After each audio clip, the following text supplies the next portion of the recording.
Доброе утро, дорогие.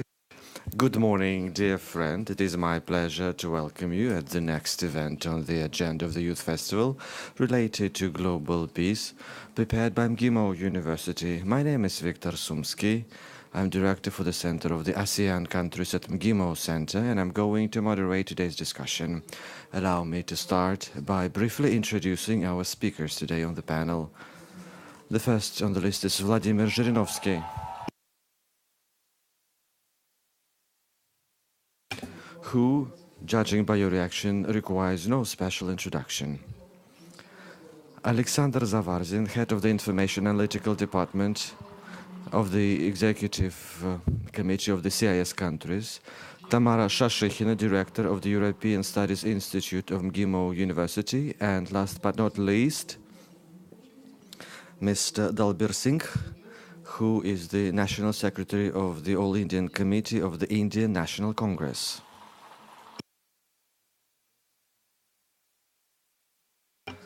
I would like to start by saying that these panelists are uniquely prepared to engage in dialogue with you on issues related to integration in this changing world we're living in. That's what the topic is for our discussion.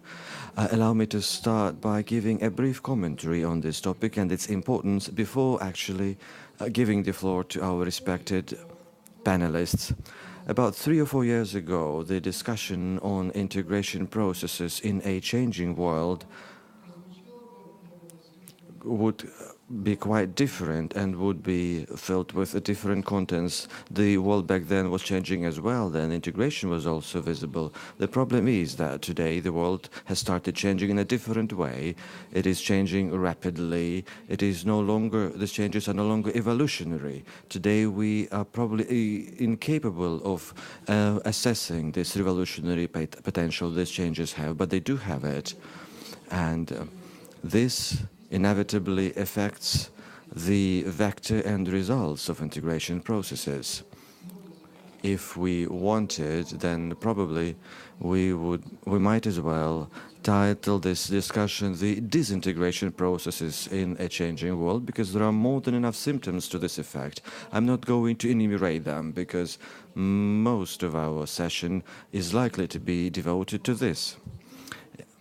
Anyways, it's very important for all of us to remember that the meaning itself of the word integration is in bringing people together, in uniting them. If we look at such a process as globalization today, the term everyone uses everywhere, and which has long been associated with attempts to transcend national borders and reach a united world. But today we see that globalization is becoming antithetical to its definition. It disunites people, associations, and integration groups. And to analyze these aspects is important indeed. Equally important is to understand that integration and integration processes are not what they used to be yesterday or the day before yesterday. And in responding to the crisis of integration processes, new integration processes and new integration projects may emerge, including with the participation of Russia, which is also another important topic to discuss. Allow me to now give the floor to our panelists, and we will start with Mr. Zhirinovsky. Vladimir Wolfovich, you have the floor.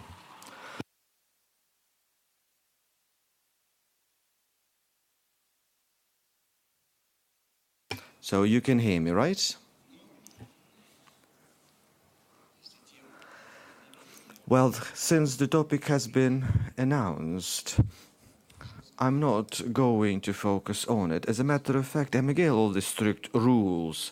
Probably I'm not going to speak on this strictly on this topic. What is important is that what I'm talking about is interesting. If we engage in dialogue, an interesting dialogue, then it will be useful.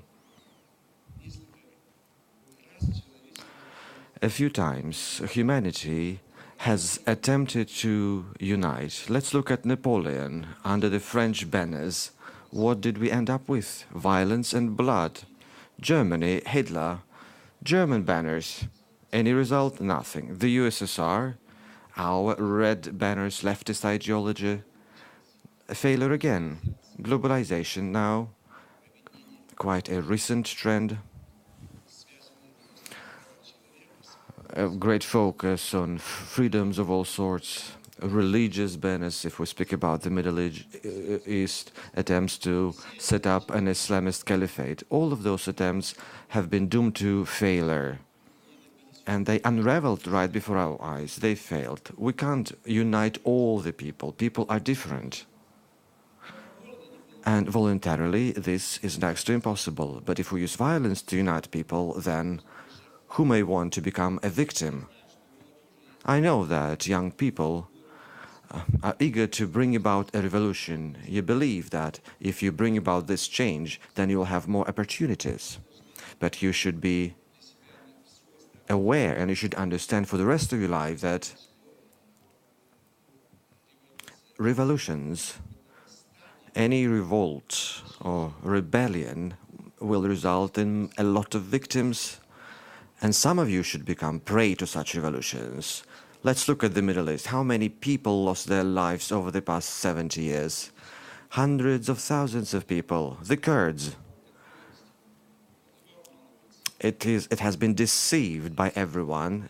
People have been promising independence to them, but they do not do that. They brought it up into four parts. They are now scattered all over the world. They can't live together, and they are more than 40 million people. Look at Spain. Catalonians would like to secede from Spain. Somebody is trying to prevent us from uniting all the Russian people. We can't bring together all the Russians. On the one hand, people do want to get united. Why is that? Because a human being is afraid of staying alone. He wants to live in a group, in a community. Now, when you are together, you are bold, but one-on-one, you will get frightened to talk to me. And now you can hide behind somebody's back. Who is sitting in front? In the front rows? The clever ones, the bold ones. Who is sitting in the back? The cowards? How can we identify them? Or is it about those who had enough, who was the first to take the first rows? How can you explain this sitting arrangement? So this, we cannot unite you together. The quicker one are ahead of you, those people in the back of the room, far away from us. They're just waving their hands. You see them? They're very bold sitting in the back because they know I can't get them there.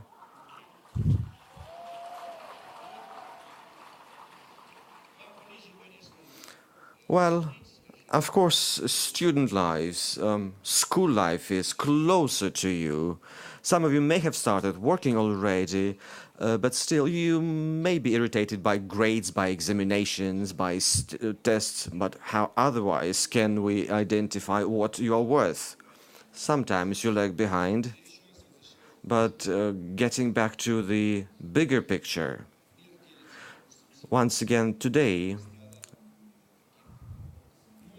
it has become fashionable to divide people according to the ethnic principle and to the religious principle. Let's look at Myanmar, which used to be called Burma. Buddhists and Muslims. Buddhists are trying to drive out Muslims to a neighboring country because they are afraid of Islamization of the country. Who shall we side with? Who should we support? Look at the Middle East. There are only Muslims, but there are two branches, Sunnis and Shiites. And they're trying to exert pressure on each other. The ethnic issue in Spain, Catalonians with their own language. Or let's look at Russia and Ukraine. Some Russians were called Ukrainians 100 years ago, but they used to be Russians. But now they consider themselves to be Ukrainians. They created an artificial language which never existed before. A mixture of Russian and Polish languages. They mixed two languages and came up with one Ukrainian language, so to speak. And now we're pitted against each other. You are Ukrainians and we are Russians. Let's separate. Violence erupts. And everything is done under the banner of revolution. What you should understand is the following. Even though you want changes, these changes might lead to victims and sacrifices. You may say that sacrifices and victims are inevitable. Cars are out there and hundreds of people get run over, hundreds of people die in crash accidents. It's inevitable. What you should understand that you will also become victims. Look at what's going on in Portugal. Wildfires. People die there. How can we get united in such an environment? The rich and the poor. Can we create a world without such a polarization? No, that's impossible. There will always be the rich and the poor, though people want to be equal. We can't create something in between. If we speak about something in between, let's look at the hermaphrodites, something between a man and a woman. Even nature interfered in our relations.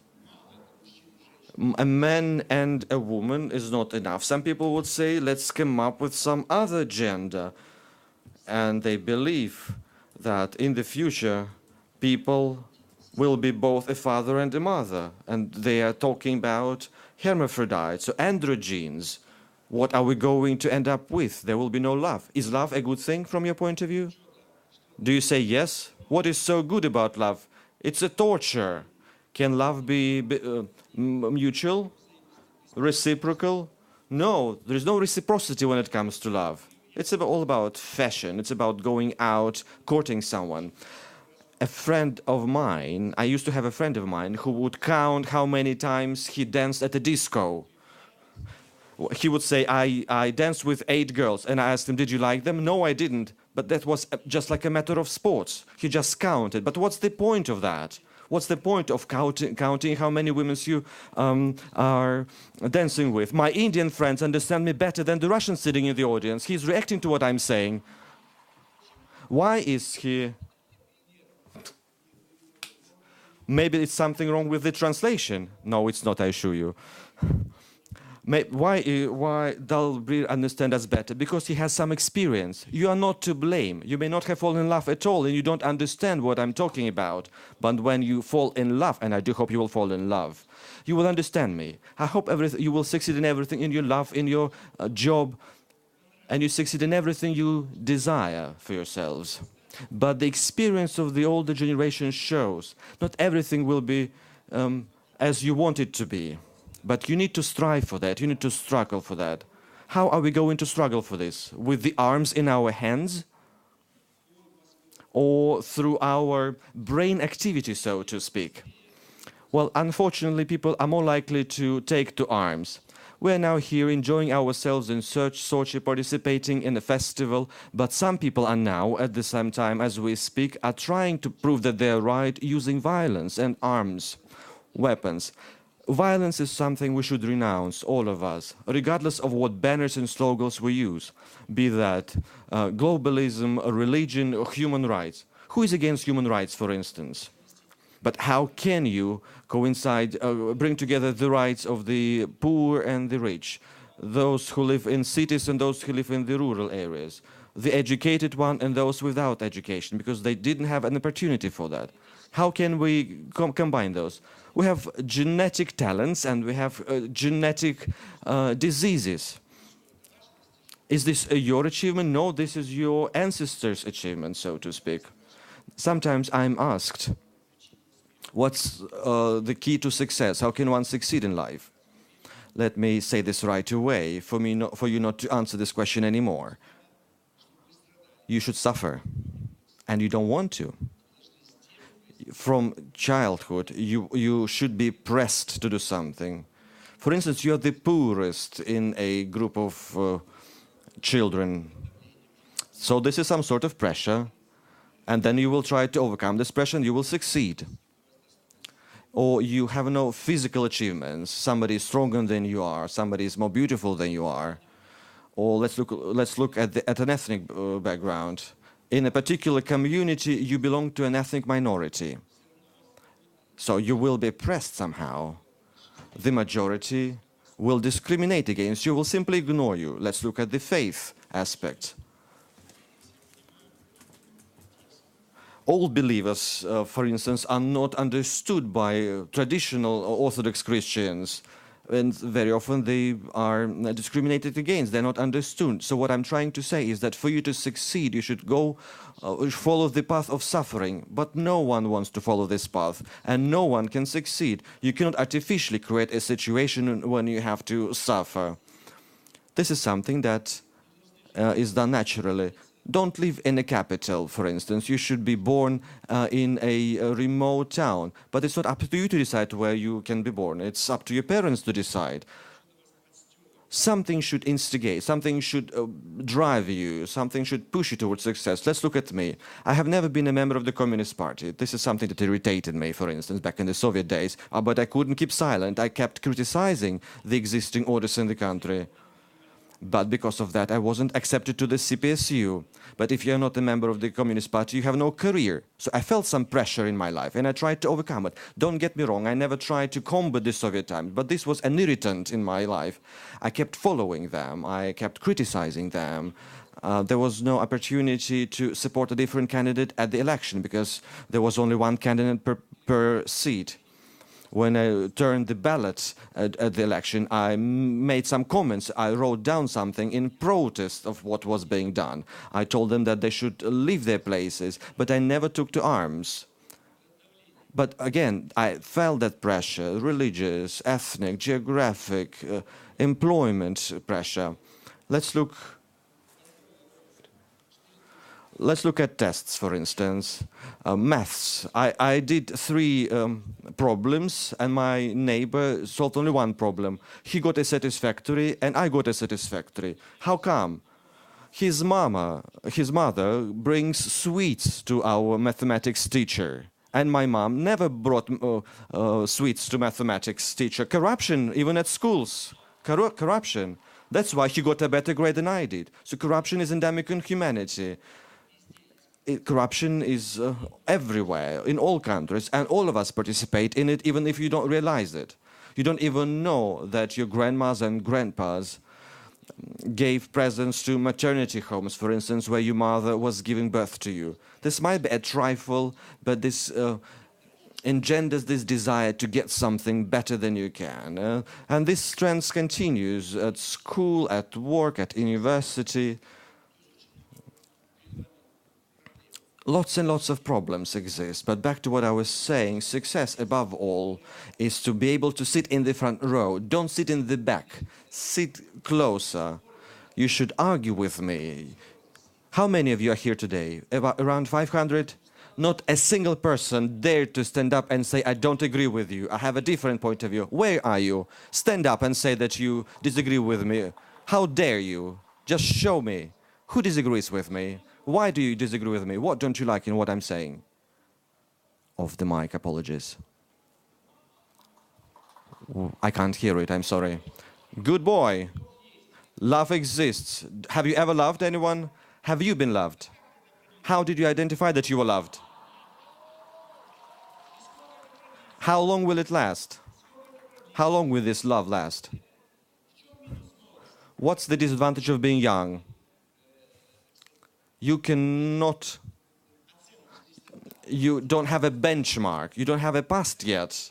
An older generation can compare what's going on with the previous benchmarks. You don't have those benchmarks. I envy you in a good sense. You think that everything is ahead of you, but you can't compare. You don't understand what's in store for you. You have fallen in love for the first time and you believe that's going to last you all your life. In half a year you will part. She will dump you in half a year. You don't want this?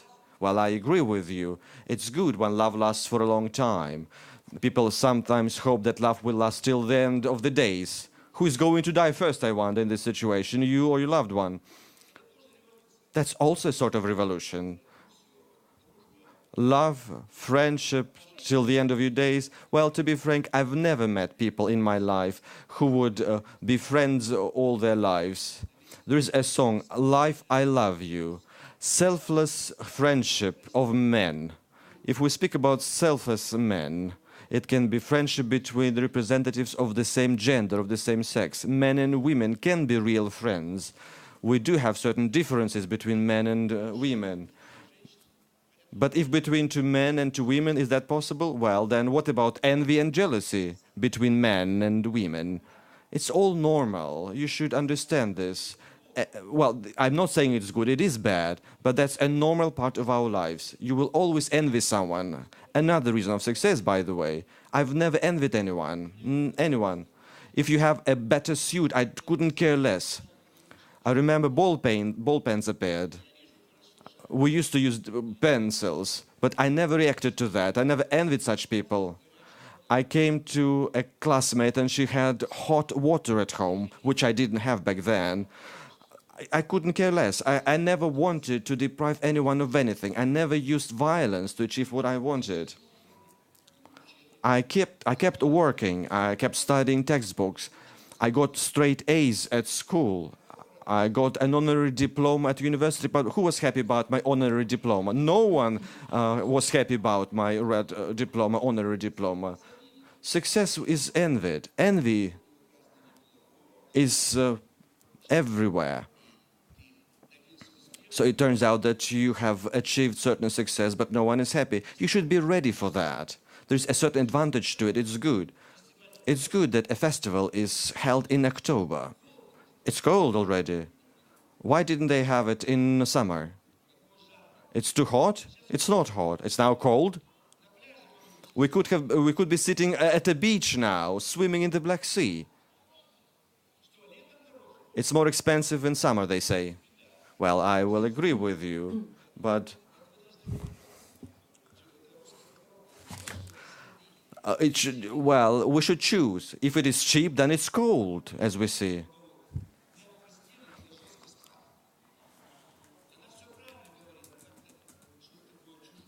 There is a Russian saying, speak softly and carry a big stick. There's a Russian joke.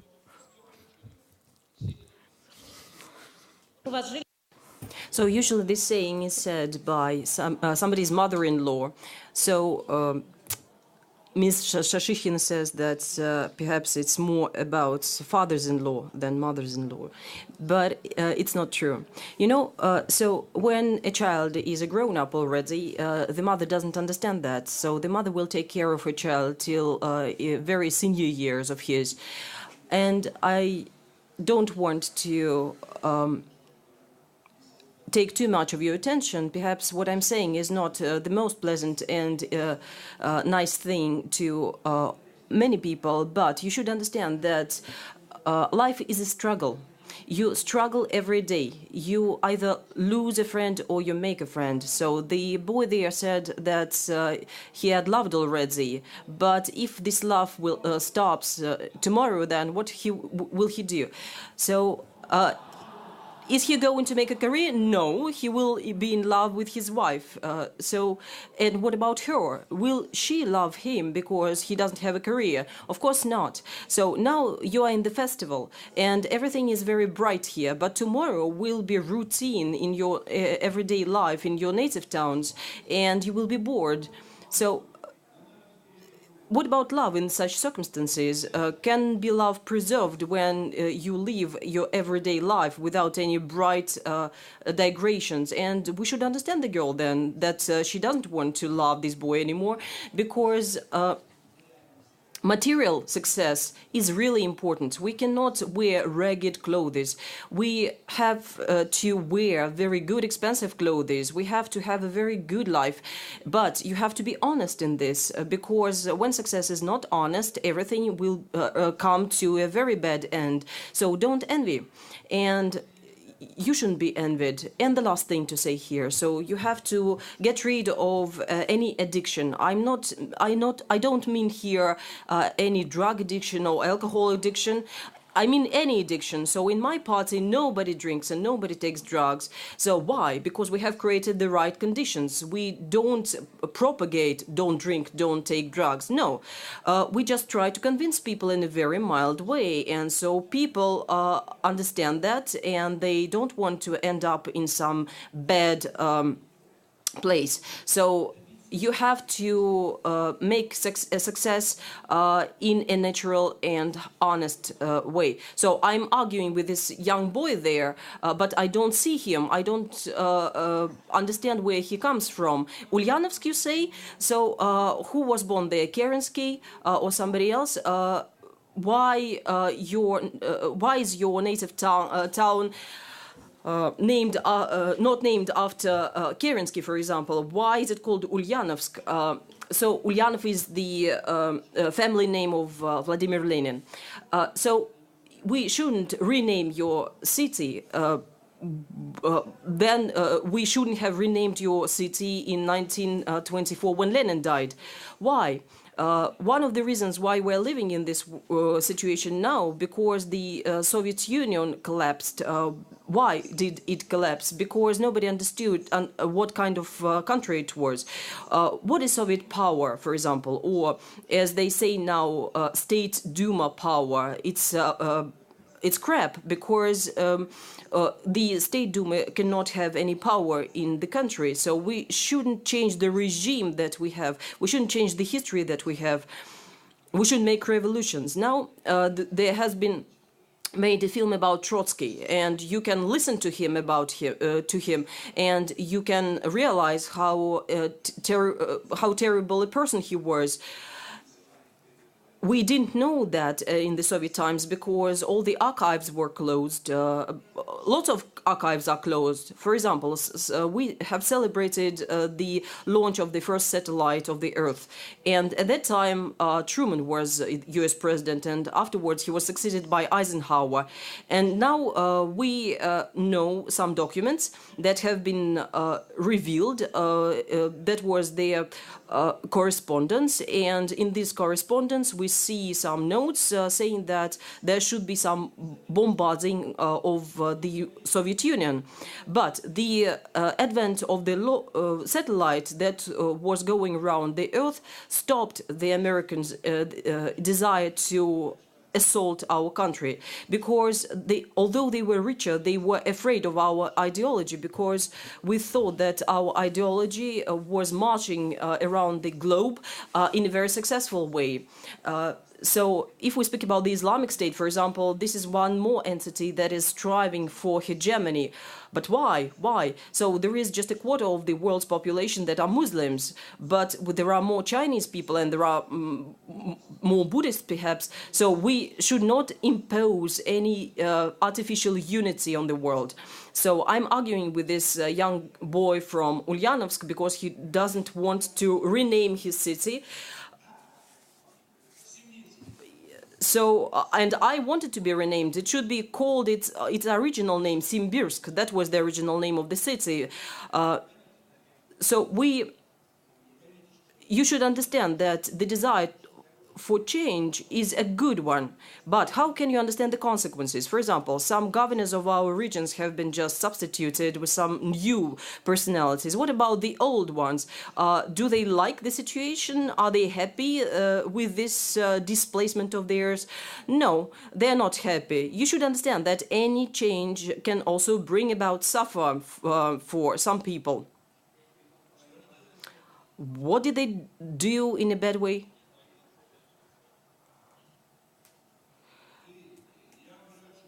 What I mean is about how people feel. So there is a shout here. Somebody shouted revolution. But when the person is retired, he's needed anymore. He's not needed anymore. And that is why the person is not happy. Why are you happy now? Because you are here in the festival. So how many participants do we have in this festival? 20,000, but we have about 2 billion young people in the world. So what is the percentage of all those happy here? Just a minor percentage. If we speak about that boy over there, so he loves his girl, but sometime later they will part with his girl. Did we have... Was it a coup in the 1917 or a revolution? I still don't understand it. So the problem of our Russian language, because revolution means a coup, some kind of turn about. So revolution means that we make a turnabout in the situation. But when we celebrated the anniversaries of the coup, the Bolsheviks did not like the word turnabout because they didn't like the word. So because everybody, you can make a turnabout all the time. So there can be some turnover in the presidium here, for example. Who would like to be on the presidium? So everybody does. Everybody would. So that is why the word revolution was used in the Russian language, because a turnabout or a revolt is a negative word in the Russian language, and nobody wants to have among their ancestors some kind of rebels. So, in other words, we have to retain in the language the words that are more suitable for the event. So that was not a revolution, that was a revolt, that was a turnabout in the course of history. So now we have to work out some negative attitude to any kind of violence. Let's speak about Catalonia. So on the one hand, we have this right of nations to self-determination, but unfortunately, this is against the Spanish constitution. Madrid will never allow Catalonia to secede from the country. So, or in Kenya we can see some kind of revolution, or in Myanmar, but all these revolutions lead to some kind of stalemate. So, for example, let's speak about India. It was artificially divided into India and Pakistan to make some kind of controversy among these countries. These two countries have nuclear weapons, and it could lead to some nuclear conflict that could result in the death of more than 200 million people. Just imagine this number. So this is a whole country. Why? Because these countries are overpopulated. The density of the population is too high, and there are constant clashes between people over resources, over the territory, and so on. So we didn't have such clashes because we were not overpopulated. Russia has always had lots of food. In many countries, there was a situation with famine and limited food, but we have not had such situations in the history of Russia, almost none of them. So, do you know what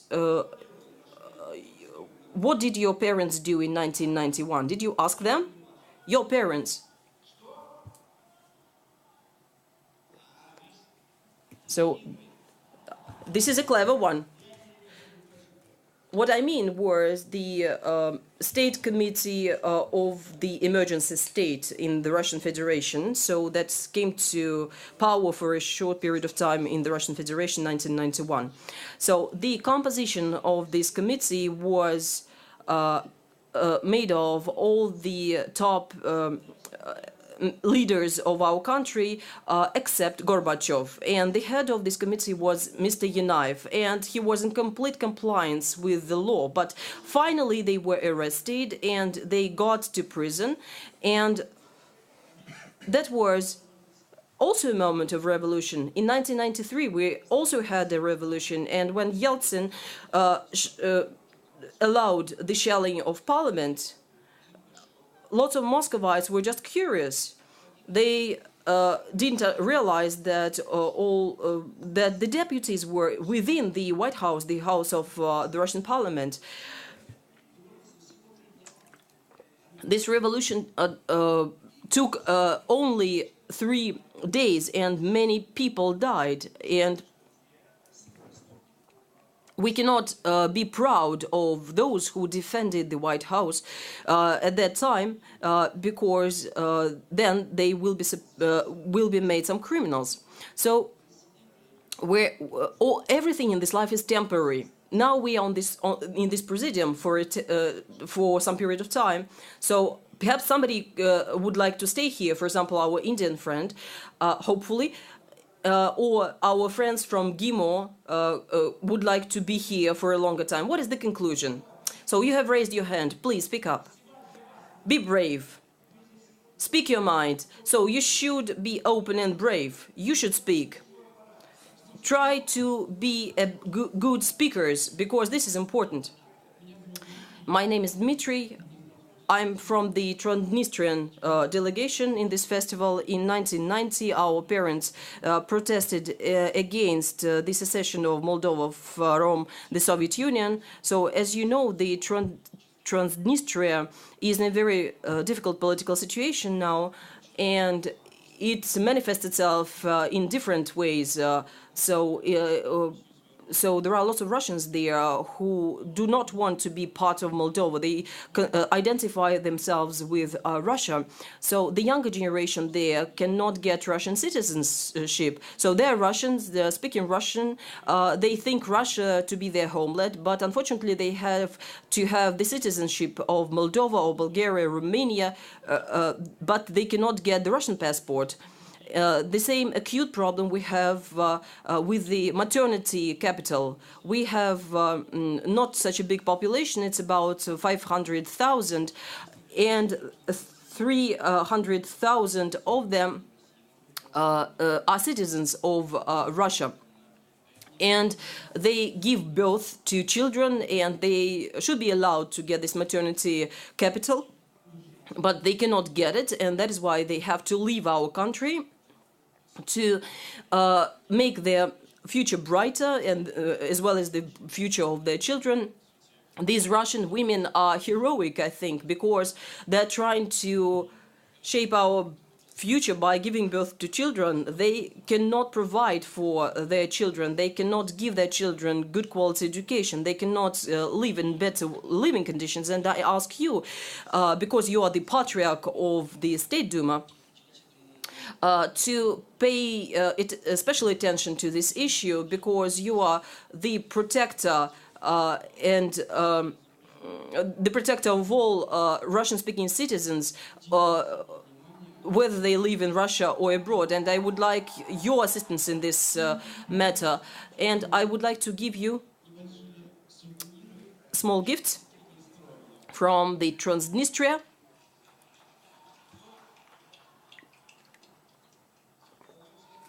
This young person should have started with something different. So our country will always support you and will never betray you, the boy has said.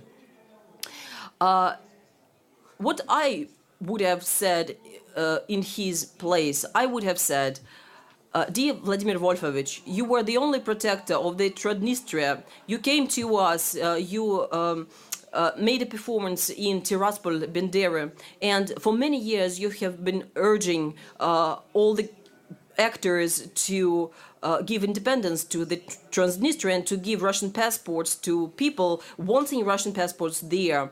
So the Transnistria is a very beautiful name. So these are people who live along the Dniester River. So there has never been a nation state there. So the Ottoman Empire controlled the majority of the territory there. Then there was Moldova there. Then there was the Soviet Union there. But unfortunately, Ulyanov, who was Vladimir Lenin in his revolutionary life, made all the situation different. So he created an artificial state. And so you see this boy from Ulyanovsk that is named after Vladimir Lenin does not want his city to be renamed with its original name, although Vladimir Lenin was the person to be blamed for all this situation. So after a century, the Russian-speaking people were ousted beyond the territory of the Russian Federation, and now we have lots of Russian-speaking people living in different countries where they don't want to live. What was the reason for these unfortunate developments? The reason was the revolution. That is so appealing to many young people. I've been a candidate for the presidency for 5 times. throughout the 90s and the 2000s. But unfortunately, the population, unfortunately, have not elected me, because if I had been elected in 1991, there wouldn't have been any disintegration of the Soviet Union. There wouldn't be any Belovesk-Pusha Accords. I would have made everybody subdue to Moscow. So we had the most powerful army in the world. It was 5 million people, 5 million troops. Now we have only 2 million troops. So our army was present everywhere. Unfortunately, now it's not the case. And one more thing I would like to say, to make things clearer to you, we can have a powerful army, a mighty army. We have very rich resources, a very well-equipped and educated population. But if the leader is weak, if the leader is afraid of something, he is just one of us. He has been raised here in this environment. He was afraid of answering to his teacher in school. Then he was bullied by some other people in his courtyard, and finally he ended up to be the leader of the state. He is not accustomed to this situation. His brain is not accustomed to this situation. Why have all the monarchs disappeared? Because generation from generation to generation, the monarchs were degrading, because usually children are worse than their parents, and they lost this will to be in power, because will should be inherited. So you see what has happened in Russia. We had a very weak Tsar, and so the empire collapsed. So, or Gorbachev, for example, in the Soviet Union, he was not a person with a strong will. So we lost the country because he was weak. Well, you are forced to stand up and ask questions. Don't be afraid. Don't be waiting for anything. Do stand up. Give your mic, after all. Show yourself. Mr. Zhirinovsky, may I interrupt you for a moment? Now, a revolution has been started. He got tired of being silent. That's a revolution from above, the revolution of the panel. You know, for us to follow the order, it's good that we have this spontaneous dialogue, but keep your questions, save your questions till the moment when we have this Q&A. May I still ask one question? Go ahead. My name is Svetlana from Mytish, the Moscow region. You started speaking about election. Yesterday we learned from the news that Ksenia Sobchak is going to run for president. What do you think about her as a potential presidential candidate? What do you think your prospects are, and what will happen if she gets elected? Thank you. A presidential candidate should be someone who has done a lot in politics and who's been in politics for many years. An ordinary person, cannot decide right for no reason to become a president. What have you done in this area? Do you know geography after all? Where is Zima station, for instance? In what region? A president should know it. Well, people from Siberia know that. So a person who doesn't know the country, a person who doesn't know the geography of the country, who doesn't know anything, who doesn't have a necessary background, that's very difficult. That's even dangerous for the country. That's next to impossible for such a person to become a president. No one is going to elect such a person, and this will destroy the democratic process. Anyone can want to be a president, but you will need 2 million signatures of citizens. Don't forget about that. How can she do that? She will have money. She will need money to do that. Somebody is going to fund that. They're going to run a campaign against other candidates. She used to be a television personality. She hosted a number of entertainment shows. They're going to use this in their campaign. They're going to use the gender factor here. I told them, if you want to make our elections more varied, let's invite transvestites to run for presidents. Let's invite homeless people to run for presidency. Anything is possible. But one should understand that to run a country such as Russia is difficult. You should be a marshal. And what we have instead, we have a sergeant, not a marshal in military terms. Remember what happened to our navy during the revolution. Dybenko became the minister of the navy. He was a non-entity before the revolution, and our navy was ruined. So we should remember such historical examples. Anyone can run for president, but there should be a set of qualities a person has. There should be a certain background. There should be some history behind this person's shoulders. What are my advantages, for instance? I've been living for 20 years in various ethnic republics.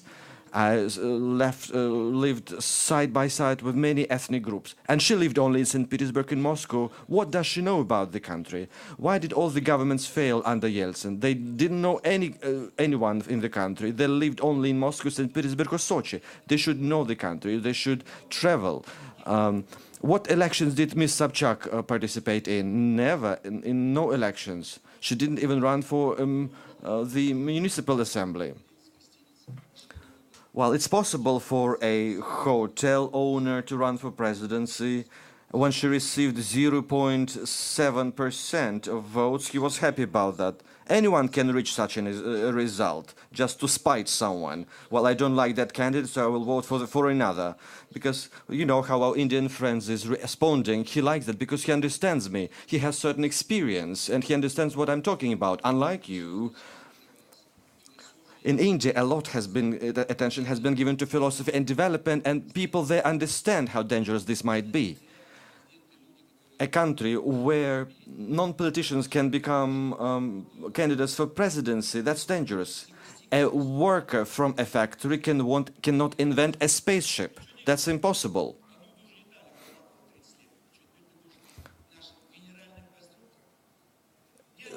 And a medical nurse cannot become a ministry for public health. Of course, she worked in a hospital. She helped the patients. She took somebody to morgue or to a surgery. She never treated anyone. Yes, she wore a gown, a white gown, and was connected to medicine. But she cannot become the health minister. We should understand that. Only specialists should run the country. Scholars should choose candidates for president. Of course, the future of democracy is in digital democracy, direct democracy. Using the internet, can get together through the internet. In the first round of election, we may have thousands of candidates, but thanks to the internet, we will select 110 and then 3, and then we will elect the necessary person. You should understand this. You should have a set of quality. There is no kidding about that. The Bolsheviks tried to crack such jokes on us. They stayed in power for 73 years. In 1991, they left the power. The first sign of the criminal nature of revolution, if things are done by night, at night. This is what the Bolsheviks did back in the 1917 revolution. You should do it by day, in the daytime. Elections were held on the 15th of November 1917, the freest election, but the Bolsheviks came fourth in those elections. So they decided to take to arms to disband the Constituent Assembly. So the moderator got bored. Let's give the floor to him.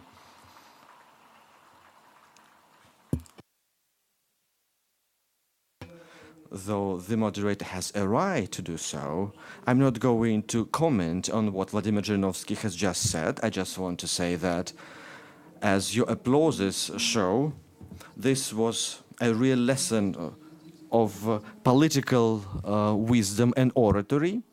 There were some very serious things and not so serious things, but I believe it was very interesting. Thank you very much indeed. But at the same time, I would like to thank Mr. Zhirinovsky for building a bridge to next panelists. This is our Indian guest, Dalbir Singh, who is going to support or will use this speech as a springboard for his presentation. Mr. Singh, you have the floor.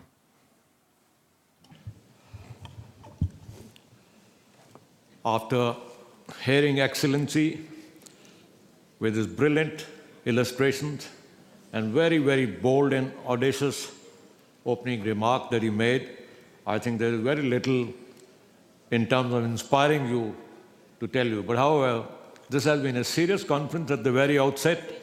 I would like to compliment President Putin and the government of Russia for having put together this amazing event at the most appropriate time in history. As you all know, the world is gradually plunging towards disaster, an unprecedented crisis. We have all seen Arab Spring, gruesome carnage in Paris, Barcelona, London, I mean, you name it, anywhere in the world. Syria, Iraq, kidnappings, murders of innocent people, innocent young people, unsuspecting people. Huge spectrum of conflict today envelops the whole world. Look at ethnic strife in Sudan, Lebanon, Yemen, Congo, Somali, Burundi, unrest in Afghanistan, Kurdish region, Nigeria, Mali, and not to say our own neighborhood Indo-Pakistan, Israel, Palestine.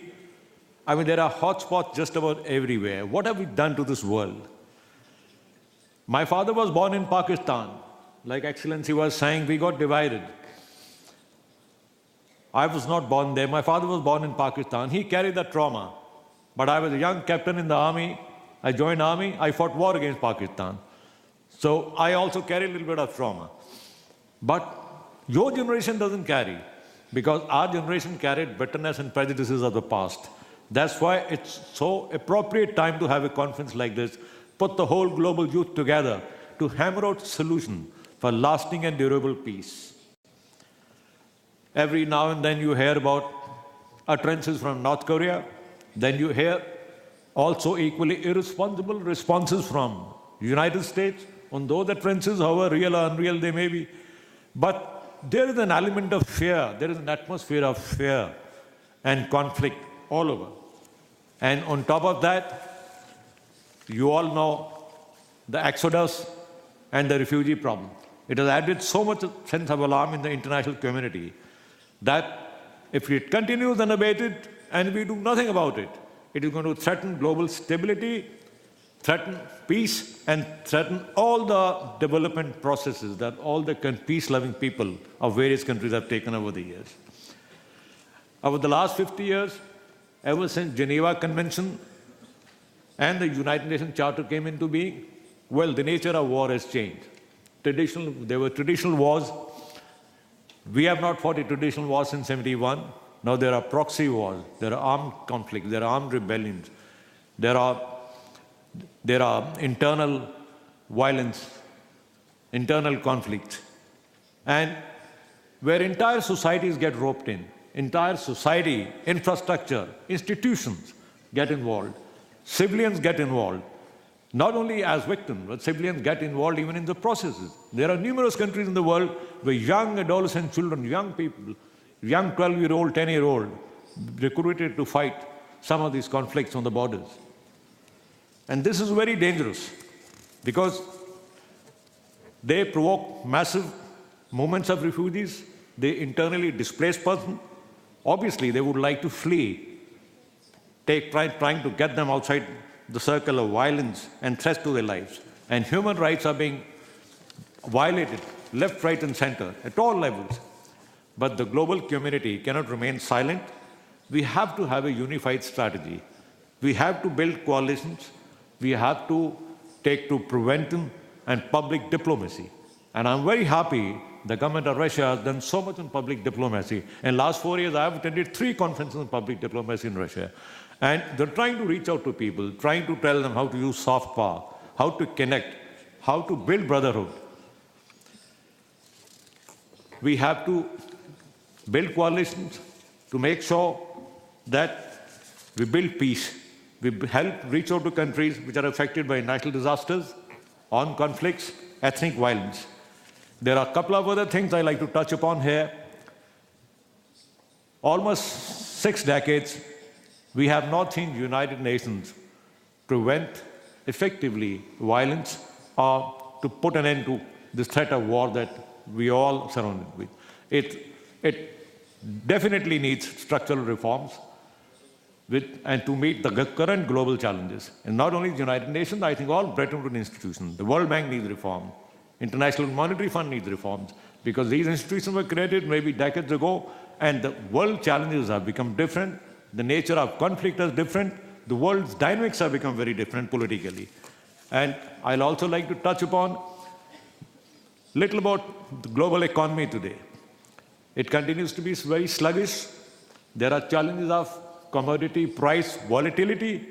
There is weak trade around the world. There's high private and public indebtedness. And there is widening inequality between the rich and the poor, between the regions and the sub-regions. And there is a lack of inclusiveness and equity in growth. Geopolitical conflicts, terrorism, refugee problem, illegal financial flows, and Brexit have further added to financial uncertainty around the world. Acceleration of growth and sustainable development, including food and energy security, is very, very important, and coupled with major challenges that confront us today in the world.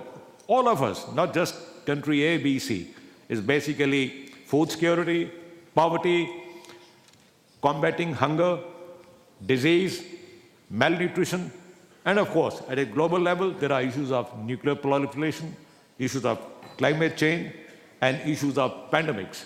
The public health needs to be addressed on a very, very critical level. Then we also need to do something on the environmental degradation that has hit our planet in a very, very serious way. Innovation and indigenization are going to be key drivers of growth, and all you young people must ensure that we incorporate research and development into our industrialization process, because this is something that has lacked in the last 3 decades. Even countries which were spending a lot of money on research and development have reduced their budgets for some reason. And industrialization is going to be a key pillar of economic growth, and it has suffered drastically in the last 10 years or so. Then we must also reform United Nations in the manner that it becomes truly representative organization. It should not appear to be an organization which is partial, which is unjust, and if we need to build and we need to transit to a just, fair, equitable, multipolar, democratic international order, I think we need to have a very concerted and a deliberate commitment. And this commitment must be based on solidarity. It must be based on mutual trust and belief. It must be based on mutual respect. It must be based on equity and cooperation. And it must with strong commitment to international law. And if only on these values we work together, we'll be able to build a strong, multipolar world that everybody is looking for. We must also condemn terrorism in all its forms and manifestations. We have been great victims of terrorism. Not only we, I think across the world, in some form or the other, terrorism prevails, and it affects nations, it affects societies, it affects groups. And it has to be condemned, and there can be no justification based on ideologies, no justification based on religious, political, racial, ethnic, or any other consideration. Because terrorism has done more damage to the world in the last decade and a half than any other region.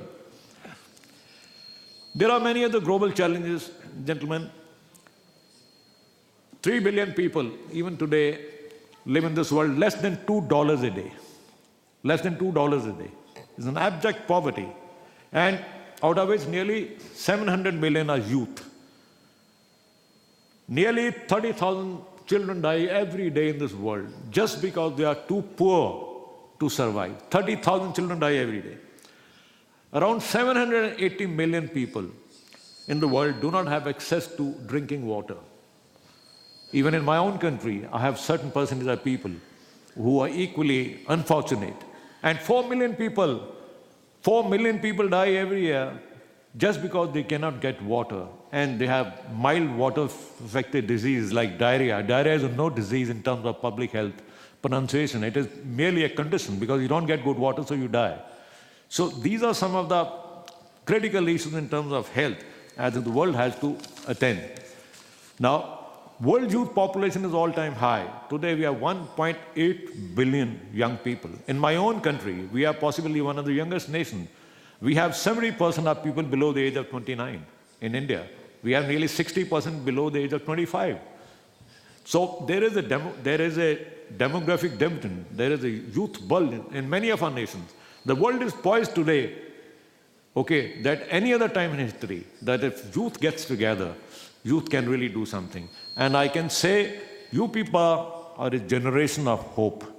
Okay, my generation, other generation, carried bitterness and prejudices. You do not carry. This planet needs much more than what has been happening. You have to be together.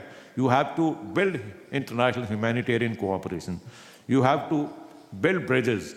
You have to weed out discord. You have to weed out prejudices. You have to weed out conflict. And you, the youth of the world, can do together. Because if you're looking to build a shared vision for the planet, for the world, what is it that stops all of you to get together?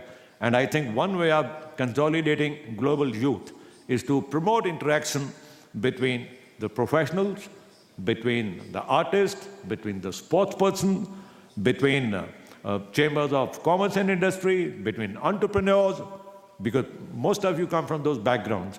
And greater interaction, we need to build greater youth institutions. We need to invest more in institutions that promote greater interaction between the youth association across the world. And youth also needs to be sensitized to what is conflict resolution, what is a conflict, how can conflict be, how can consensus building take place? Youth have to put together, they must be exposed to this.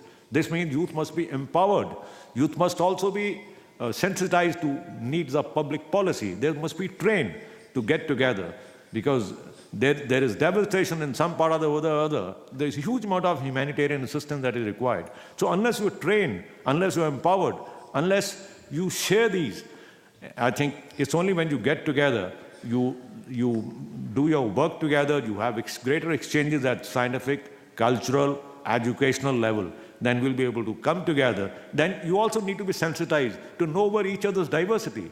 Look, we are the most diverse country. We have 4,335 communities and sub-communities. We are the world's largest communities living. There can be internal conflicts. So if my neighbors do not know, the youth of our neighborhood, Asian neighborhood, doesn't know what my diversity is, they can never come together. Therefore, the youth must be sensitized to ethnicity of people around them in the same region or even globally, because the world is so beautifully connected today on social networking that why can't we do it?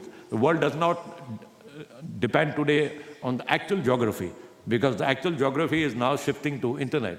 So rural India connects better with Europe and US than with some of us in urban India. So the world has become small. So it's easier to connect. It's easier to share one another's pain, easier to share one another's views and critics. And in the end, I would like to tell you that there is so much to learn from India-Russia relationship. For decades, we have held each other's hands in international relations. Whether we needed each other or not, we held each other's hand together. And it has been an unparalleled, unrivaled relationship with every Indian, the core of his heart values, that we've gone through many upheavals in the last 70, 75 years of our political history, economic history, and we have always had the Russians holding our hand. It is an unparalleled relationship between two countries, and I think many countries around the world would learn a lesson from the kind of bond and the friendship that we have had. So I would like to conclude by saying a few words from our Maha Upanishad. It's in Sanskrit. They call Vasudeva Kutumbakam. Vasudeva Kutumbakam. It means the world is but one family. And ladies and gentlemen, let's not destroy that family. It has taken generations to build this family, this beautiful family. Let's not destroy this family. If we all must work together, we all must build coalition and make a better, safe, secure, and a prosperous world. That's the only way we'll be able to share a common vision and a future. Thank you, ladies and gentlemen.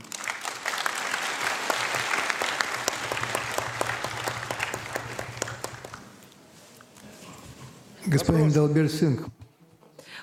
Mr. Dalbir Singh, thank you very much for a very bright presentation and for giving so many insights into the topic of conflict-ridden world.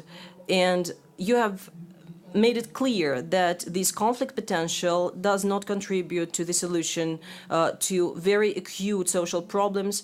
In the first line, I mean the problem of poverty. So in this world where lots of people are dying every day, as you put it, so when there is no access to good water and food, and just because of this lack of water, sometimes this world stops being sustainable, and it leads to lots of conflicts. Vladimir Wolfovich has told us that the main problem of young people that they don't have any past.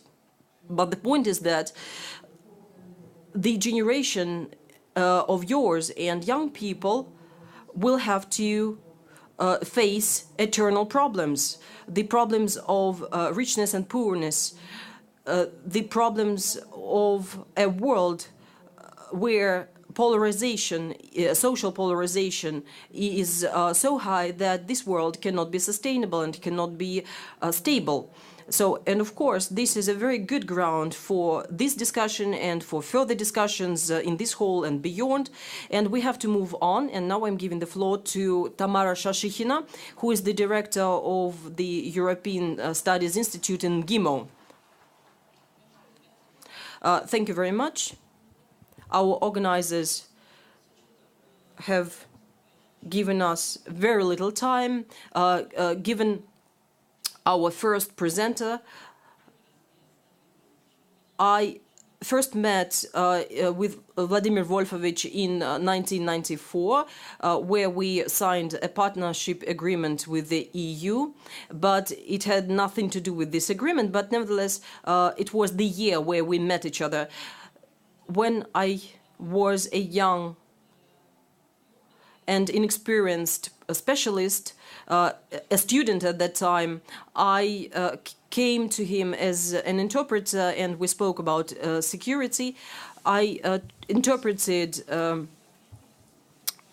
a French woman who was of Russian descendancy, and she was the one of the speakers in that discussion. So, and since then, I've known that when Vladimir Wolfovich is on the panel, then everything will be different from what has been planned. But at the same time, it makes you better prepared for such meetings with Vladimir Wolfovich. So from the very name of our institute, it's clear that for the last 25 years, I've been engaged in the relations between Russia and the European Union. But so despite the situation, the current situation in our relationship, our relations have always been very interesting. Now we're experiencing a very difficult period in our relationship. So the problems that we're facing now are the result of what happened in the past.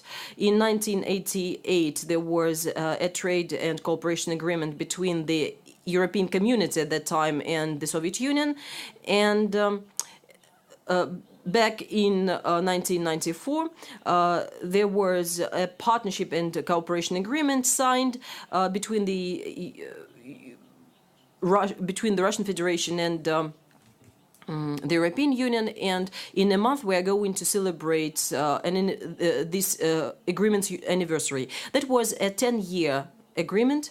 So it has expired, but there is a provision in this agreement that allows for an automatic prolongation of this agreement unless the parties to the agreement want something different. So the parties to the agreement do not want something different now, and unfortunately the processes going on in the world have a bad impact on our relations with the EU at the moment and on our cooperation on different forums. So usually we used to have 13 sectorial dialogues. So twice a year we had summits. In the first half of the year on the territory of the Russian Federation, and in the second half of the year on the territory of the country president in the EU. So the last summit we had in June 2013 in Yekaterinburg in Russia, and then we had the last summit in November in Brussels. In March 2014, our European partners adopted a joint statement on the break of our cooperation, and since then we haven't had cooperation in this area. Nevertheless, we have some kind of cooperation. Of course, the level of it has changed. We have consultations, we have regular meetings between our foreign ministers. So you had a unique opportunity to communicate with our foreign minister some time ago and listen to his vision of our current relations and with other countries and current posture of Russia in the world. And now we are in a space when the desire of the European Union to have sanctions on the European on the Russian Federation has come to a stalemate, so to some dead end.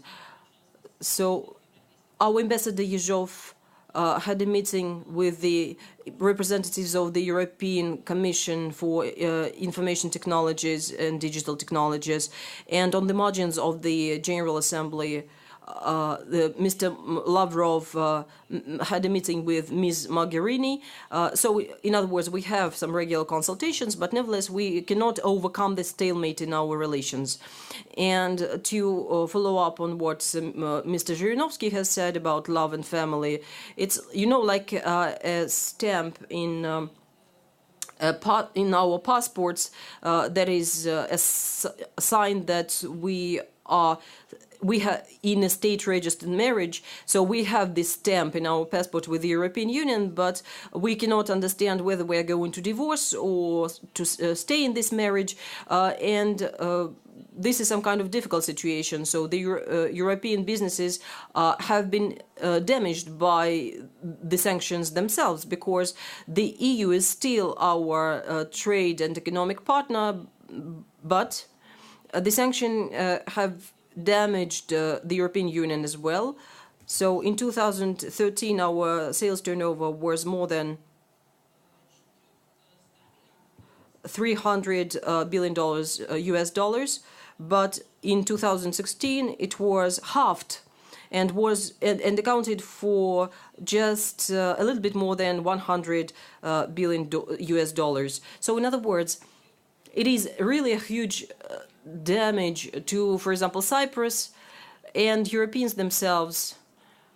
For example, the Association of European Businesses and the executive director, Mr. Schaaf, said in September that in the first line, the ones that were damaged were European producers. So in other words, the European Union wants to get out of this stalemate in our relations, but this is the situation when you cannot be partly pregnant or partly married. So either you choose this or that. So it's just a two-choice dilemma. The stalemate does not favor anybody and does not benefit anybody. Of course, we hope for the best, despite this approach that we can call business as usual. We are trying to improve our cooperation with the European Union, at least in the areas of fight against terrorism or drug trafficking in energy matters. But every time our European partners tell us something that surprises us. For example, this Pipeline 2, the North Flow project, is a good example here, because our lawyers have that say that there are no legal problems. So all the matters within this project are subject to international law.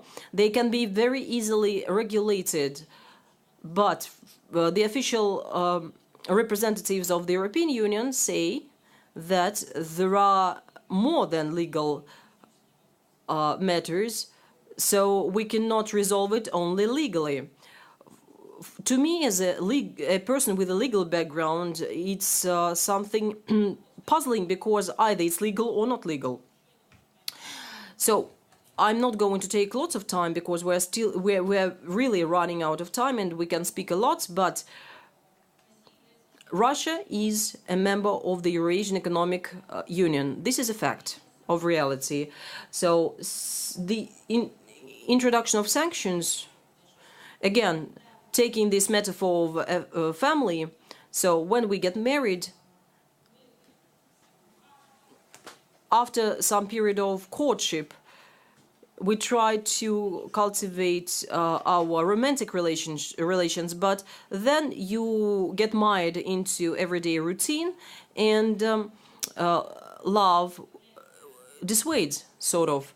And when there is some potential other woman on the horizon, luring on the horizon, this other woman gets very active, trying to get to seduce your partner.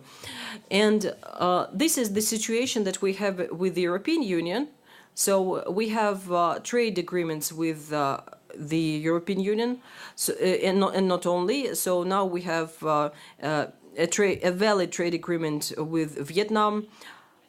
Russia has found some other markets beyond the European Union, and it has given us an opportunity to look into other aspects of our cooperation with other partners. The European Union has got a proposal from the European Commission about starting a dialogue. Unfortunately, the European Union has not adopted a relative agreement about moving on to the further stage of our cooperation, because further cooperation with us means that the European Union will have to establish dialogue with the Eurasian Union. I will stop here, and I'm ready to answer your questions, and will give the floor to the other speakers and the moderator. Thank you very much. Tamara Viktorovna, thank you very much for, in your way and in your language, have returned us to one very important thing. Nothing in this life, whether we speak about people or nations or communities, is given to us for nothing, free of charge, at no price. So it will come at a price, so through some kind of struggle. So in the way we are trying to cultivate our relations with the European Union is a case in point to this illustration. Now, I will give the floor to Alexander Zavarzin, who is the director of the Energy Committee within the Eurasian Union, and this is a person who can give us very good insights into integration processes in the post-Soviet space. Thank you for this opportunity to see you all here. First of all, I would like to congratulate all those present here on the participation with this in this wonderful event. Why? Because I was lucky in 1985 to participate in preparing the 12th Youth Festival, and at that time I was in the preparatory commission of the students program. And every fifth event on our program was in the student center.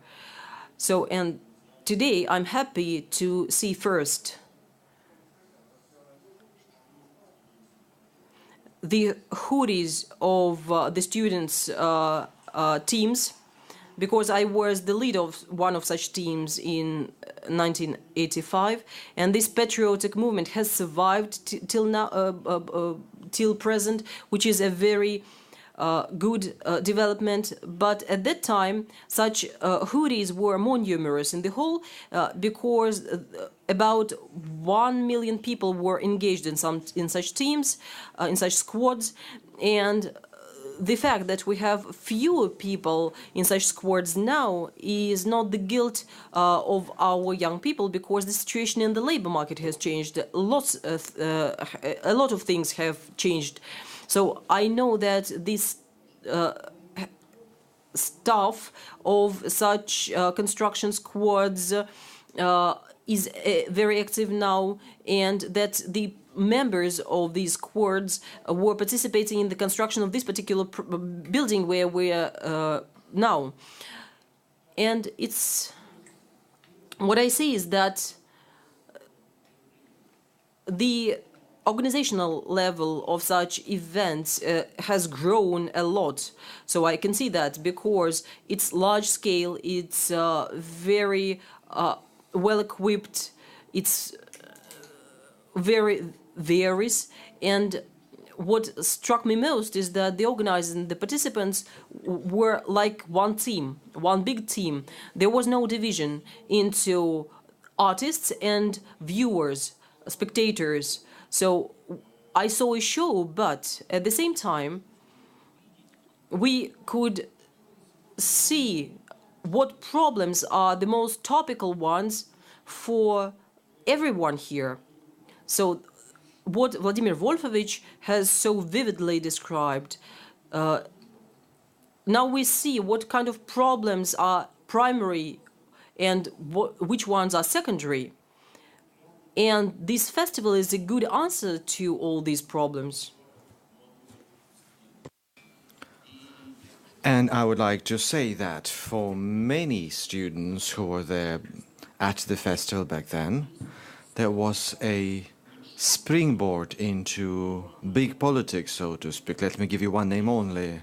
The press secretary of the 12th World Festival of Youth Student was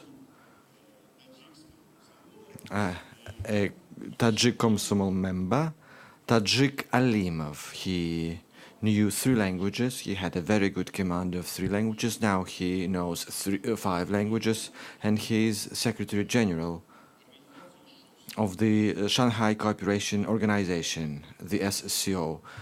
Previously, he worked at the United Nations as a representative of Tajikistan, ambassador to China. You see how experienced he has become. But he started his career back in his student years. And in a similar atmosphere you are in now, I would like to say that I, as someone who was lucky to find myself in an atmosphere that I experienced many years ago, I'm proud of you. I'm proud of how you got here. All of you were selected. You won your right to participate in this festival. Secondly, the whole program, the agenda of the festival was shaped with due account for people's interests and needs, which is also important. Why is that? That's my 6th meeting with students. I've never seen an empty room. And I'm convinced no one forced you to come here. Even an hour before the meeting, the room was half full. Another thing I wanted to mention is that on the first day of the festival, the participants were addressed by the chairman of the executive committee of the CIS. On the second day, in the media center, there was a discussion with students with the participation of all information agencies of CIS country. The meeting of the Information Council saw the participation of the heads of the organizing committee, Mr. Kirienko, and in half an hour later, and all the information related to the festival was posted on the website and in the media of CIS countries. So this is the way we live now. The pace is very fast. But what I was surprised, and all of them were surprised, this is what we did at the media center, and the students, the participants of the festival, were actively engaged in using all the modern media. They used television, they participated in interviews. So they used all the modern media, and I envied them in a way. I remember my days. We struggled for the right of students' organizations to use the opportunity to use newspapers. I graduated from Kiev Polytechnical University. We did have a paper of our own. It was quite boring if we compare it with what we have today. But still, we had to fight for our right, which is quite different from what you have here. Last year, the intergovernmental bodies of CIS took stock of our 25-year cooperation. Let me say that the Commonwealth is a regional integrational entity of independent states set up back in 1991 after the collapse of the USSR. The global trend was particularly visible back then, that some functions of the state were given to transnationals and the states became weaker, as was justly mentioned by Mr. Zhirinovsky. A weak state is not what society needs. What is important is for state to do what it should do and not to interfere where it shouldn't. But the state should be strong. Under the pressure of transnational corporations, the state has started to lose its positions all over the world. And in that period, we see the emergence of new independent states on the post-Soviet state, for which the most important task was to protect and strengthen its sovereignty. And these two competing trends result in a situation that we're very likely to see greater regionalization in the world, from my point of view. And the future is for regional organizations. Such regional organizations spring both on post-Soviet space, and similarly, the post-Soviet states join similar organizations.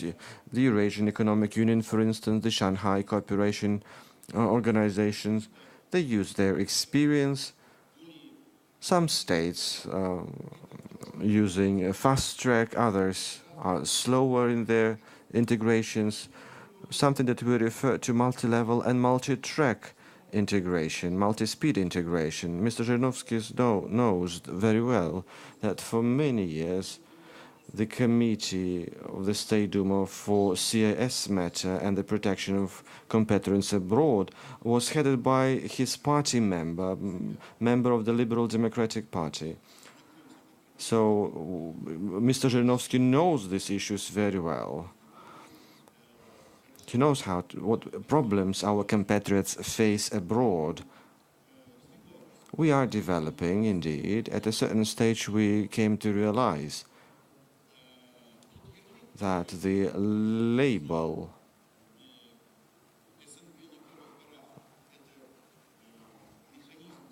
of a civilized divorce does not fully correspond to the tasks we faced. And back in 2005, two presidents at the same time, Mr. Nazarbayev of Kazakhstan and Mr. Putin of Russia, proposed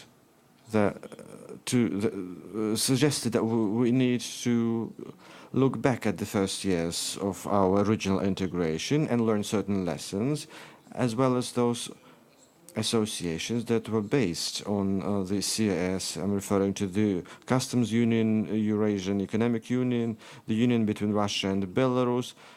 So we should take it to a high level. And a group of wise men, so to speak, proposed a variant of a concept for a further development of the Commonwealth of Independent States, the CIS. This year marks on the 5th of October, this year marks the 10th anniversary of that concept. And let me say that the concept is a document that makes it possible to charter the way to form the backbone of further cooperation.